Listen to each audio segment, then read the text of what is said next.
Longsor maut kembali terjadi di tambang emas ilegal Gunung Botak. Satu penambang dilaporkan tewas. Aktivitas penambangan emas ilegal di kawasan Gunung Botak, Namlea, Kabupaten Buru hingga kini masih terus berlangsung. Kamis 6 Februari 2025.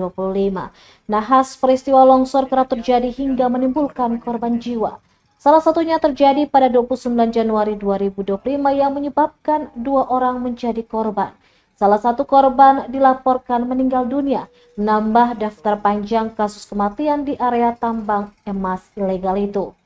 Informasi ini disampaikan oleh Rizky, seorang penambang di Gunung Botak. Melalui video yang beredar di media sosial, Rizky mengungkapkan bahwa longsor tersebut mengakibatkan 2 orang menjadi korban. Satu di antaranya meninggal dunia, namun identitas korban belum diketahui pasti. Rizky saat dihubungi tribunambon.com mengatakan di kawasan itu terdapat ribuan pekerja. Hal ini menunjukkan betapa masifnya aktivitas penambangan ilegal di wilayah tersebut, meskipun resiko yang dihadapi sangat tinggi. Gunung Botak memang dikenal sebagai area tambang emas ilegal yang berbahaya. Kasus kematian akibat kecelakaan kerja seperti longsor sudah sering terjadi.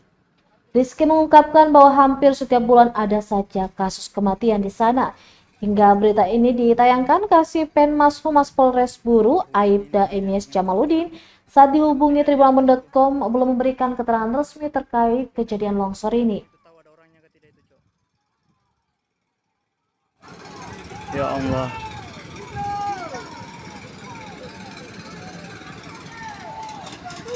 Tuhan nih, tolong juga. Habis tenda-tenda di atas itu. Ada orang bakodok-kodok kasih yang itu.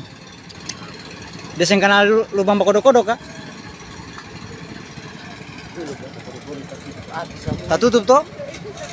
Tak tutup habis itu lubang. Tak tutup masing-masing kap, tak tutup lagi. Tak tutup kayaknya, semua itu. Sana tuh. Lubang bakodok-kodok di situ, tahu ada orang di dalam kesini. Download Tribun X sekarang.